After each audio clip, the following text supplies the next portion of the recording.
नमस्कार बच्चों। आज हम पढ़ने और समझने वाले हैं क्लास 8 हिंदी की हमारी वर्कशीट नंबर 19 यानी कार्यपत्रक संख्या 19 को। यह हमारी 22 सितंबर 2021 की वर्कशीट रहेगी।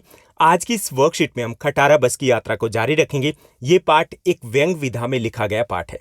व्यंग विधा का अर्थ होता है एक ऐसी विधा होती है जिसमें मजाक मजाक में अपनी बात को कह दिया जाता है और सामने वाले या फिर सुनने वाले को बुरा भी नहीं लगता। इस पाठ में जो सार्वजनिक परिवहन व्यवस्था है उसके खटारीपन के ऊपर, उसके खस्ते हाल के ऊपर मजाक किया गया, कटाक्ष किया गया या फिर व्यंग किया गया।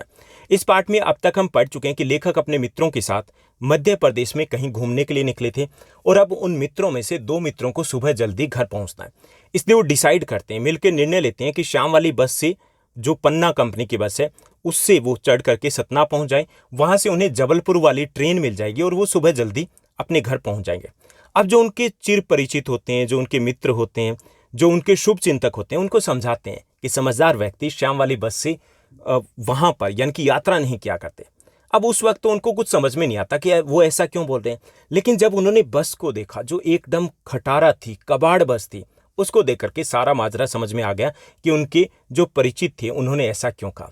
अब वहां बस को देखने के बाद उनका मन डोला तन डोला हो जाता है। मन नहीं कर रहा था उस बस में बैठने के लिए, लेकिन और कोई विकल्प और कोई ऑप्शन नहीं था, इसलिए वो किसी भी तरीके से बस में बैठ जाते। बस में बैठने के बाद वो जब अपने रिश्तेदारों को, अपने परिचितों को देखते हैं तो उनके भाव ऐसे लग रहे थे जैसे वो कह रहे थे कि ये उनकी अंतिम यात्रा है। लेकिन बैठ तो गए थे, अब तो जो कुछ भी था वो ऊपर वाले के भरोसे था। अब इस बस यात्रा में आगे क्या होता है ये हम आज की इस वर्कशीट में समझेंगे और फिर इस पर आधारित कुछ आसान से प्रश्न है जिनको हम हल करेंगे। तो एकाएक बस रुक गई, यानी कि बस चल पड़ी थी, बड़े हैरान हुए थे और बस चलते चलते रास्ते में रुक गई। क्या हुआ? मालूम हुआ कि पेट्रोल की टंकी में छेद हो गया था। वैसे तो पेट्रोल से बस थोड़ी चलती है, किससे चलती है? डीजल से चलती है। कोई ना मान लेते हैं कि पेट्रोल की टंकी थी, उसमें डीजल था और उसमें छेद हो गया था। अब ड्राइवर ने बाल्टी में पेट्रोल निकालकर उसे बगल में रख लिया और नली डालकर इंजन में भेजने लगा। कमाल की बात है, बाल्टी में पेट्रोल डाला, उसमें नली डाली, बगल में रखा और उससे गाड़ी को सरपट दौड़ाने लग गया। अब जो लेखक था वो उम्मीद कर रहा था कि थोड़ी देर के बाद बस कंपनी के जो हिस्सेदार हैं, इसी बस में जो बैठे हैं, वो थोड़ी देर में इंजन को निकालेंगे, गोद में रख लेंगे और उसे नली से पेट्रोल पिलाएंगे, जैसे माँ अपने बच्चे को दूध की शीशी से दूध पिलाती है। यानी यहाँ पे कटाक्ष किया जा रहा है कि बड़े बुरे हालात हैं। मतलब बाल्टी में पेट्रोल रखा जा रहा है और उससे नली के द्वारा बस में वो पेट्रोल डाला जा रहा है, उससे बस दौड़ी जा रही है। मतलब इससे बुरे हालात क्या होंगे बस के। लेकिन जैसे भी हो, और कोई विकल्प नहीं था, बस से उतर नहीं सकते थे, उसी बस में उन्हें सफर करना था। बस की रफ्तार बहुत तेज थी, 15-20 मील की हो गई थी। यानी बहुत तेज कहाँ थी, चींटी की तरह रेंग रही थी। 15-20 मील की रफ्तार से वो दौड़ रही थी, दौड़ नहीं भाई, चल रही थी। मुझे उसके किसी हिस्से पर भरोसा नहीं था। अब लेखक को तो उसके किसी हिस्से पर भरोसा नहीं था, क्योंकि उस बस का पुर्जा पुर्जा हिल रहा था, पुर्जा पुर्जा बज रहा था, हॉर्न के सिवा। यानी कि जो बजना था वो नहीं बज रहा था और जो नहीं बजना था वो बज रहा था। कभी भी उस बस का ब्रेक फेल हो सकता था, ऐसा लेखक को लग रहा था। कभी उसका स्टीयरिंग टूट सकता था, ऐसा भी लेखक को लग रहा था। और प्रकृति के जो दृश्य थे बाहर, प्रकृति के जो दृश्य थे यानी कि पेड़ पौधे थे, बड़े लुभावने थे, बड़े अच्छे लग रहे थे। दोनों तरफ हरे भरे पेड़ थे जिन पर पक्षी बैठे थे और मैं हर पेड़ को अपना दुश्मन समझ रहा था। यानी लेखक है वो हर पेड़ को उस वक्त क्या समझ रहे थे? अपना दुश्मन समझ रहे थे। अब ये दुश्मन क्यों समझ रहे थे?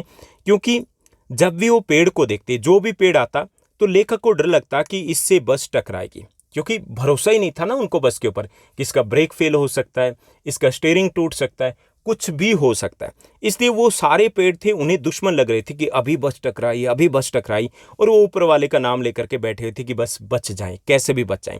इसलिए जो पेड़ थे उन्हें दुश्मन लग रहे थे कि कोई भी पेड़ है उससे बस टकरा सकती है। वह निकल जाता तो दूसरा पेड़ इंतजार करता। झील दिखती तो सोचता कि बस उसमें गोता लगा जाएगी। जब झील दिखाई देती तो भी लेखक को टेंशन हो जाती कि कहीं बस है, ब्रेक फेल हो गए, स्टीयरिंग टूट गया, तो कहीं उस झील में गोता ना लगा ले। एकाएक बस फिर से रुक जाती है, यानी कि दोबारा से बस के ब्रेक लग जाते हैं। ड्राइवर ने तरह तरह की तरकीबें की, लेकिन इस बार वो टस से मस नहीं हुई, यानी कि चलने के लिए तैयार नहीं हुई। ऐसा लग रहा था जैसे उसने सविनय विज्ञान आंदोलन शुरू कर दिया कि नहीं भाई, मैं आगे नहीं बढ़ने वाली। अब कंपनी के हिस्सेदार कह रहे थे कि बस तो जी फर्स्ट क्लास है, बस इत्तेफाक की बात है कि आज ये अटक गई, आज ये लटक गई है और आज ये रुक गई। यानी कि उस खटारा बस को भी बस के हिस्सेदार उसे फर्स्ट क्लास बता रहे थे, एकदम तरोताजा बता रहे थे। क्षीण चांदनी में वृक्षों की छाया के नीचे वो बस बड़ी दयनीय लग रही थी। यानी कि जो चांदनी थी, चांदनी जो रोशनी थी उस वक्त, उसमें हालांकि इतनी तेज नहीं थी, तो उस कमजोर सी जो चांदनी की रोशनी थी उसमें बस जो थी वो क्या लग रही थी, बड़ी दयनीय लग रही थी। दयनीय मतलब ऐसा लग रहा था कि बेचारी बूढ़ी है, थक करके वहां रुक गई है। ऐसा लगता है जैसे कोई वृद्धा है, थक करके बैठ गई हो। हमें ग्लानि हो रही थी। ग्लानि किसको हो रही थी, यहाँ पे कटाक्ष किया जा रहा, खेद हो रहा था कि बेचारी बस पर लद कर हम चले आ रहे थे, अब इसका प्राणांत हो गया तो इस बियाबान में इसकी अंत्येष्टि करनी पड़ेगी। प्राणांत मतलब कि अगर इसकी मृत्यु हो गई तो बियाबान का मतलब होता है सुनसान जगह पर, कि सुनसान जगह पर इसकी अंत्येष्टि मतलब इसका अंतिम संस्कार करना पड़ेगा। तो यहाँ पर फिर से कटाक्ष किया जा रहा है कि बस है वो बिल्कुल खटारा हो चुकी है।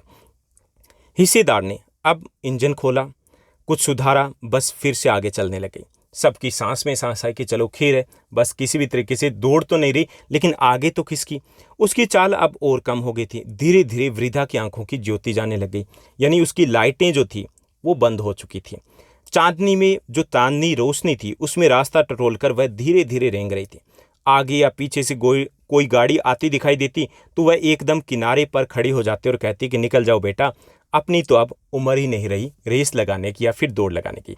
तो ये था हमारा आज का गद्यांश। अब इस पर आधारित कुछ आसान से प्रश्न पूछे गए, उससे पहले कुछ कठिन शब्द दिए गए। चलिए उन कठिन शब्दों को देखते हैं। तो यहाँ पे पहला शब्द दिया गया एकाएक। एकाएक का मतलब होता है अचानक। उम्मीद, इसका अर्थ होता है आशा। रफ्तार यानी कि गति, और लुभावने का अर्थ होता है मनमोहक या फिर सुंदर। गोता का अर्थ होता है डुबकी लगाना। तरकीबी मतलब उपाय करना। क्षीण मतलब कमजोर। दयनीय का अर्थ होता है बेचारी। गलाने का अर्थ होता है खेद होना। प्राणांत मतलब मृत्यु होना। बियाबान का अर्थ होता है सुनसान जगह। अंत्येष्टि मतलब अंतिम क्रिया करना। टटोल कर मतलब ढूंढ कर, और रेंगना मतलब बहुत धीरे धीरे चलना। अब यहाँ पर इसी गद्यांश पर आधारित कुछ आसान से प्रश्न दिए गए।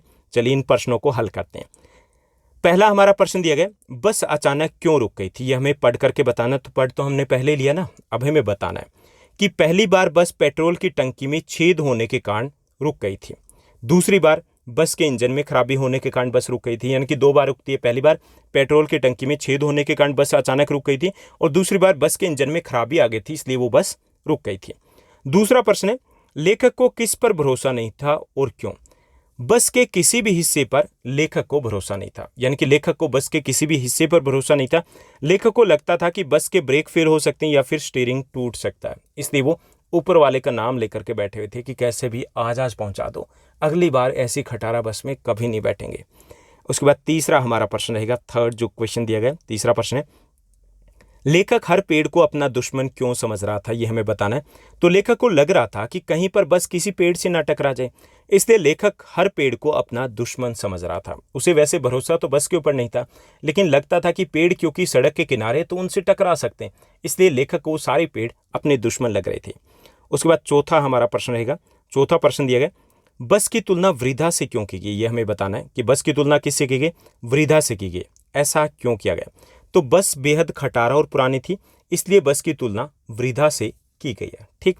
उसके बाद पांचवा जो प्रश्न है एक गतिविधि है, काफी लंबा चौड़ा प्रश्न दिया गया। चलिए प्रश्न को समझते हैं पहले कि लेखक हरिशंकर परसाई द्वारा रचित यह पाठ बस की यात्रा एक व्यंग विधा में लिखा गया, यानी कि एक व्यंग रचना है। व्यंग क्या होता है, व्यंग यानी जब बातों को सीधे रूप में न रख करके इस प्रकार घुमा फिरा करके रखा जाए कि बात बुरी भी ना लगे और समझ भी आ जाए, तो उसको बोलते हैं व्यंग करना। ठीक। इस पाठ में भी बहुत से वाक्य व्यंग के रूप में कहे गए, जैसे बस डाकिन है, बस को देखा तो श्रद्धा उमड़ पड़ी। आप ऐसे और वाक्य ढूंढ कर लिखिए जिनमें व्यंग हो। तो यहाँ पे वैसे तो पूरा जो ये पाठ दिया गया उस पूरे पाठ में व्यंग की भरमार है, लेकिन हम कुछ उदाहरण के तौर पर वाक्य वो लिखेंगे ताकि समझ में आ जाए कि ये व्यंग रचना है यहाँ पर। ओके, तो चलिए कुछ वाक्यों को हम लिखते हैं जो इस पाठ में प्रयोग में लाए गए, और ये सभी व्यंग वाक्य होने चाहिए। तो पहला हमारा व्यंग वाक्य रहेगा, बस कंपनी के हिस्सेदार इंजन को निकालकर गोद में रख लेंगे। तो यहाँ पर व्यंग किया गया किसके ऊपर, बस के खटारा हालात के ऊपर। दूसरा, मुझे उसके किसी भी हिस्से पर भरोसा नहीं था, ये भी व्यंग किया गया, कटाक्ष किया गया कि बस खटारा है और इतनी खटारा कि उसके ऊपर भरोसा किया ही नहीं जा सकता। बस गोता लगा जाएगी, अब बस गोता लगा जाएगी, यहाँ पर भी व्यंग किया गया कि बस है रोड से स्टीयरिंग फेल हो गया तो कहीं झील में ना कूद जाए। चौथा जो वाक्य, बस का सविनय अवज्ञा आंदोलन खराब शुरू हो गया था, यानी जब बस खराब हो गई थी तब ये व्यंग किया गया था।